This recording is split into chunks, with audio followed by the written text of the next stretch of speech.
Welcome to Private Club Radio, your weekly source for industry education, news and discussion. Broadcasting from Tampa, Florida, ladies and gentlemen, here is your host, Gabriel Aloisi. Oh, I've got a great guest for you on today's episode of Private Club Radio. We're speaking with Henry DeLozier. He's partner at Global Golf Advisors, and we've got a ton to talk about. We discuss real estate, what's going on there. We discuss trends in board governance, and so much more. You're going to enjoy this one for sure. I am en route to Little Rock, Arkansas. Me and Norm Spitziger are going to be talking to the CMAA chapter of Arkansas and discussing some wildly successful membership marketing tactics and strategies for all generations. I'll be covering millennials and Generation X. Norm's going to be covering the baby boomers, and it's going to be a lot of fun. If you're interested in having us talk at one of your chapter meetings, one of your board retreats, please get in touch with either me or Norm. My email is gabe@privateclubagency.com. Just recorded the 100th episode this week with Rick Coffey, and it's going to be a blast. We're only a few short episodes away. That episode's going to air on December 4th when I'm up in Northern Ireland at the Club Leadership Summit. So I'm really looking forward to that conference. And we had to get the recording done ahead of time. So thank you to all those that participated, that called in and left a message. Really, it touched me. And so people just had such nice things to say. It was really above and beyond what I would have expected. And just want to thank everybody for listening to this show for almost 100 episodes now. It's my pleasure to put this on for you each and every Monday. And thanks to all the guests who have been there throughout the show now, going on nearly 2 years. We haven't missed a Monday yet. I don't plan to miss one moving forward. But thanks to all the guests who have contributed and been there for us to provide their knowledge, so we can further our careers and grow this industry that we all love. All right, without further ado, I'm going to bring on Mr. DeLozier.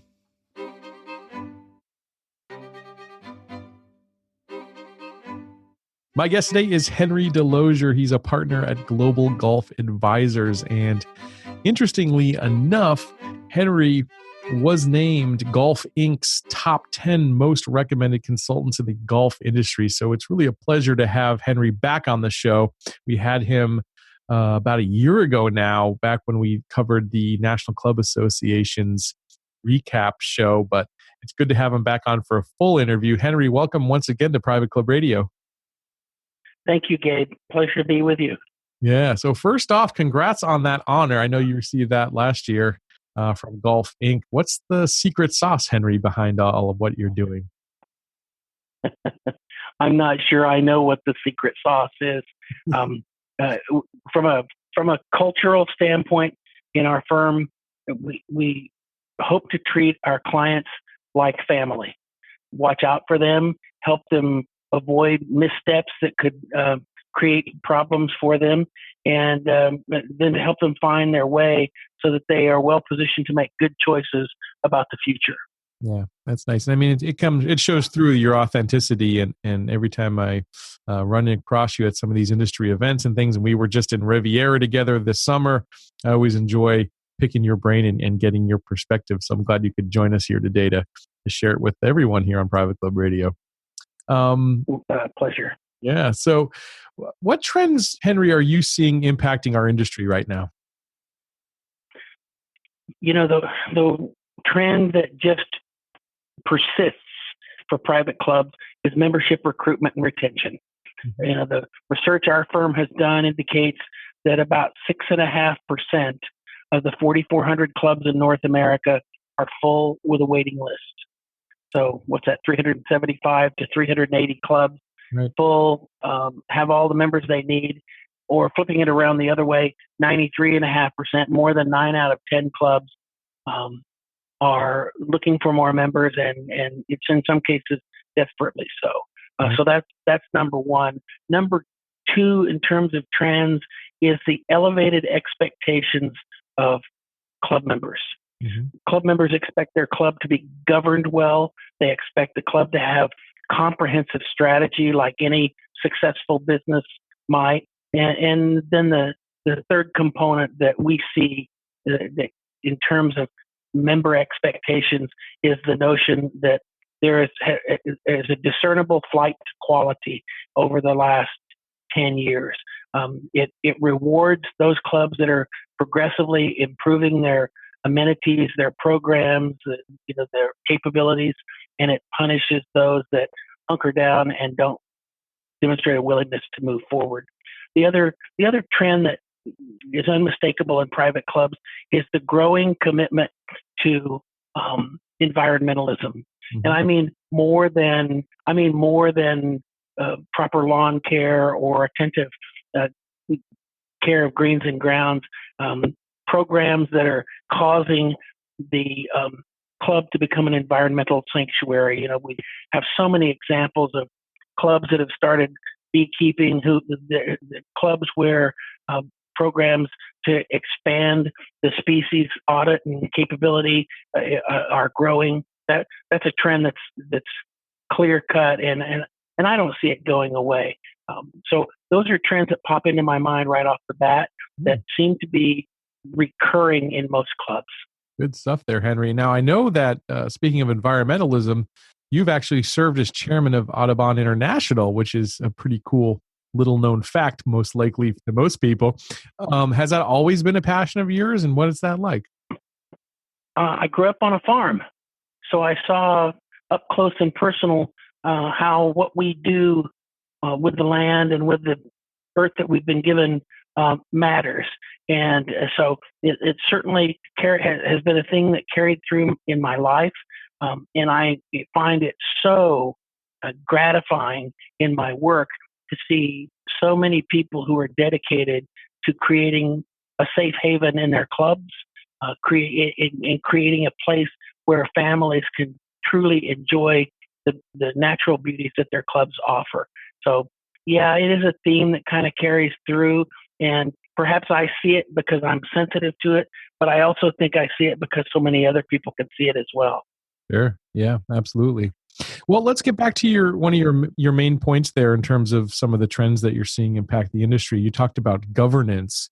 So let's take a little deeper dive there, Henry, and maybe you could give us a couple of your maybe top 2 or 3 tips for clubs that want to become a little bit better in their governance structure.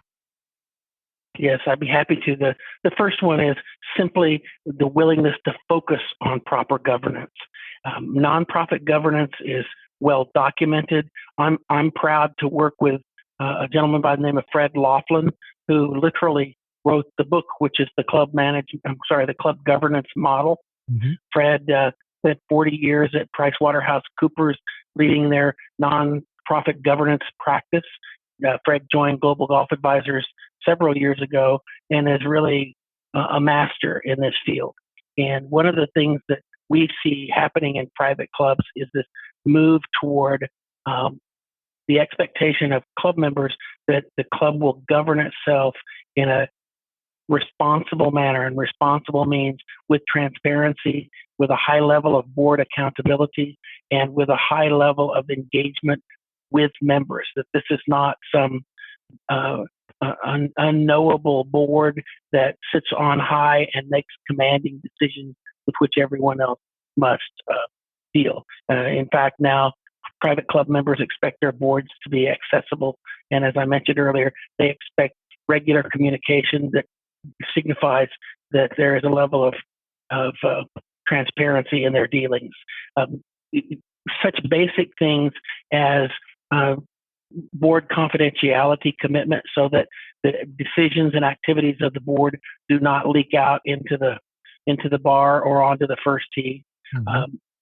Members expect boards will commonly understand the requirement that there not be a conflict of interest, so that board members are not making decisions that directly benefit them. That is considered to be a standard practice nowadays. The old habit of someone who owns the local insurance company who also happens to be on the board and happens to direct the insurance policy or the insurance program of the club to their firm. Right. Those behaviors are no longer tolerated in most private clubs. The other matter of governance that we see is more precision. And by precision, I mean there's been a steady decline over the last decade in the number of board members. Now our research says that the average number of board members is 9.2, down from over 11 just a couple of years ago. That means also a decline in the number of board committees, so that the board can be, as I say, more precise in executing its responsibilities. Another good example of where boards are being more accountable in their dealings is in the issue of how people are nominated for board service. Used to be it was the old boys network where everyone knew that friends of certain people would be nominated for the board and certain other people would not. And the process is becoming more democratic and more inclusive so that club members can see that their club is well led and can participate in governance where they choose to do so. Yeah. Yeah. I'd love to hear, I'm sure you travel to so many clubs around the country and around the world. Is there one horror story, without naming any names, that might be a good example of what not to do and give people some insights on how to avoid that? Well, there's a horror story that is sometimes recurring, and that is, one of the maxims of Fred Laughlin's is that a board deliberates as many and governs as one.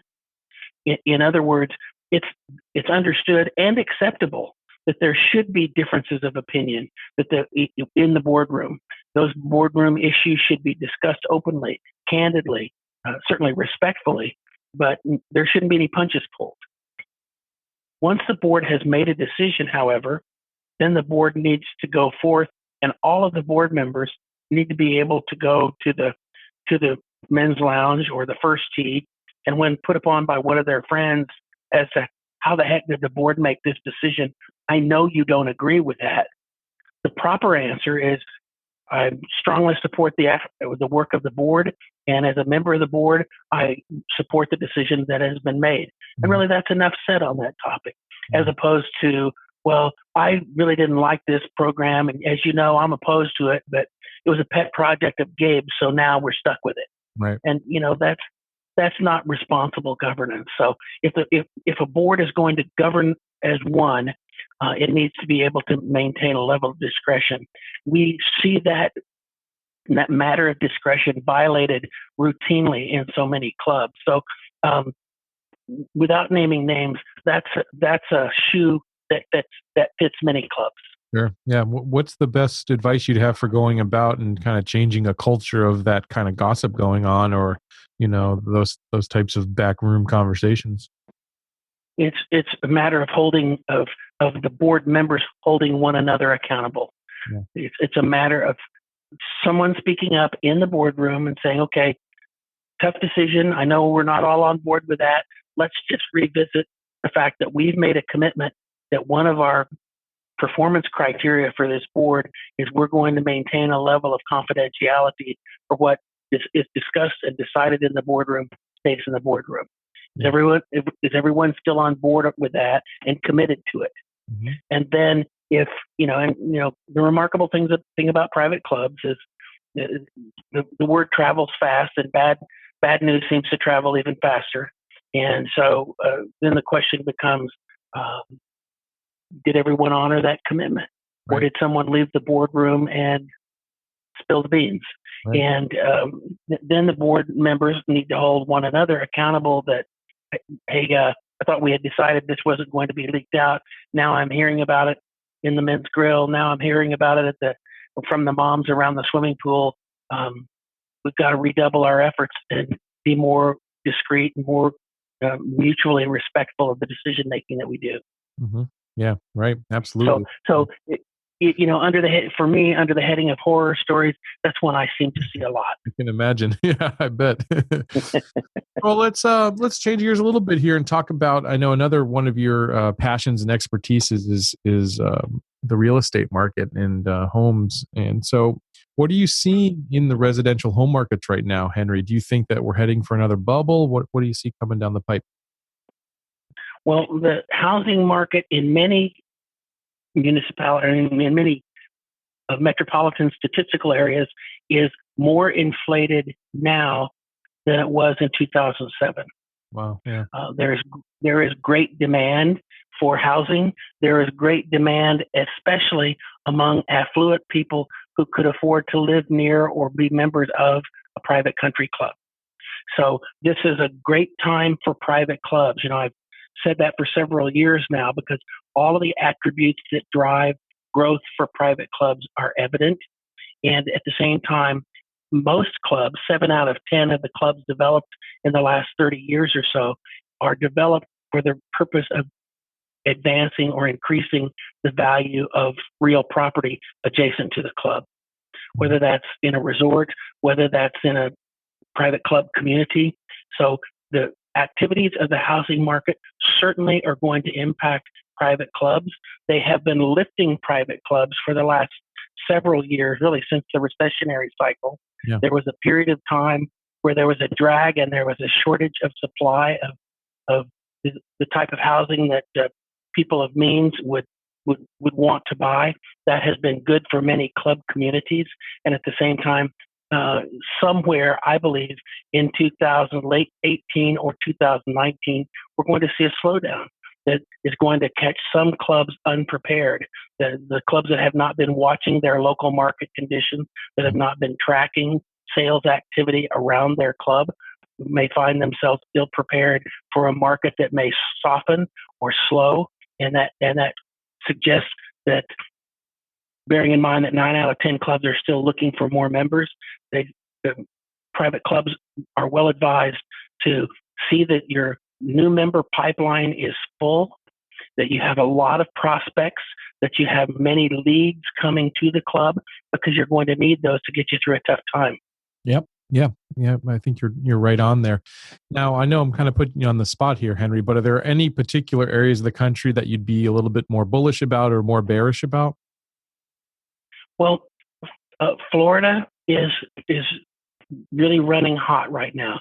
Florida markets on both of the south and southeast and southwest coasts are vibrant. There are a lot of home and housing activity, and so those are markets that are running really well right now.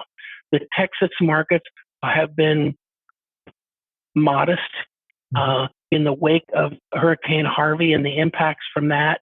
In the likely scenario that sees oil and gas prices escalating, that will drive new housing growth and new housing activity in the state of Texas.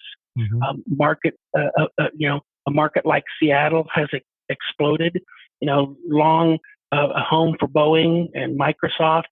Now Amazon dramatically impacting that market in terms of people of economic means looking to buy homes or rent apartments. A very prosperous market. There's an interesting characteristic that we observed in the last recessionary cycle, and that was in markets where there is a convergence of state universities and a state capital, there is a more stable housing economy. And if you really think about it, those are a lot of government jobs. There are a lot of people who can qualify for a mortgage. So cities like, let's say, Columbia, South Carolina, or Austin, Texas, Lincoln, Nebraska, Madison, Wisconsin, they don't go crazy hot when the market is running well. Mm-hmm. And they also don't cool off as extremely and lose market value as other markets that ebb and flow with the tide. So certain characteristics come into play, and it's important for leaders of clubs and managers of clubs to understand how the housing market is going to impact them. Yeah. Yep. Absolutely. And it's good that you've got you guys, Global Golf Advisors, as such a wonderful resource in that area. So I definitely recommend if you're interested more in the residential side of things and the home markets, that definitely get in touch with Henry and discuss it further with him. Last thing I wanted to ask you about, Henry, is that you recently conducted some pretty interesting millennial research And I was wondering if you could share some of the findings from that report and what you saw as being some of the more interesting things that came out of it. There were several things, Gabe, and thank you. That work was, in fairness to my colleagues, we have a number of millennials working at Global Golf Advisors, Nice. and they really embraced this study because, candidly, as we all do, they were going to the World Conference, they were going to other meetings, NCA's annual meeting, and what we hear so often is, well, the millennials are not interested in clubs. Well, the millennials don't play golf. And of course, they weren't so sure that it's that easy to throw a loop around all millennials everywhere. And what our research showed was that, first of all, millennials have a broader range of interests. And when it comes to a club, they want their club to be inclusive. They want their club to have characteristics with which they identify, like diversity, like inclusiveness, like environmental responsibility. Those things really matter to millennials. The next thing is they expect a broader platform of activities than simply golf or simply tennis. They want socialization around those things. They want to have an environment that is dynamic and if you will, is more reflective of the locations they seek out elsewhere in their lives, so that they're able to find high levels of engagement and stimulation when they participate at their club. Yeah.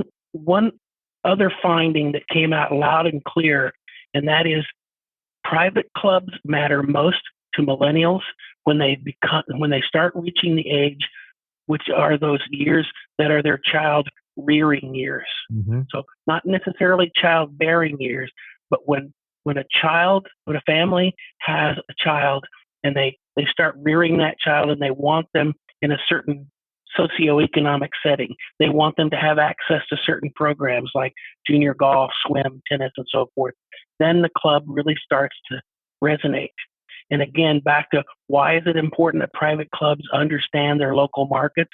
Because as women have chosen to start families later in their lives, that means that in some cases there's a greater age distance between parents and children, right. And that becomes an important characteristic in private clubs. So as we conducted that millennial research, we certainly were able to verify the idea that clubs matter to millennials, that they are not dismissing them out of hand, and at the same time, their expectations for their club are far greater and different than the baby boomer generation, for example, or Generation X. Yeah, I think you're dead on there. I mean, I think it's been said many times of the millennial generation, of which I belong, that I think millennials appreciate access over ownership, and to some degree, private clubs offer that in a lot of ways. In terms of the experiences, is what millennials seem to value more than anything else. And what better place to have an experience for you and your whole family than at one of our private clubs? At least that's my. You said it. You said it really well, Gabe. And there's another thing that those of us who are older than the millennial generation fail to understand is that the millennial generation has a similar span of years to the baby boomer generation. Right. And so trying to paint all millennials with the same brush is bad strategy. Yeah, that's true. I think the mid-20s and mid-30s, are completely different. Sure. In and of themselves almost. Yeah. Absolutely. Even though they all fall under the heading of being millennials, what I want in my 20s is far different than what I want, as I pointed out, once I start thinking about a family and once my wife and I start considering where we will locate. Yep, that's right. That's right. Well, Henry, I really appreciate you coming on today's show, and it was just, I could go on forever with you. Just really enjoyed it. So I definitely hope that you'll come back here very shortly and join us once again on Private Club Radio. But in the meantime, how do folks reach out to you, Henry, or learn more about you and Global Golf Advisors? Well, we have a website, which is globalgolfadvisors.com. I'm always happy to share whatever information I have or help in any way that I can. My email address is DeLozier at Global Golf Advisors. And my mobile number that I have in my hand so often is 602-739-0488. Awesome, Henry. Thank you again so much. It was just a pleasure to have you on today's episode. Thank you very much, Gabe. It was my pleasure. Well, that's going to do it for this episode. Thanks again for tuning in. Until next week, here's to your membership success. Private Club Radio is brought to you by the Private Club Agency, the premier marketing and consulting firm dedicated to helping clubs increase and retain their membership. Visit privateclubagency.com to learn more.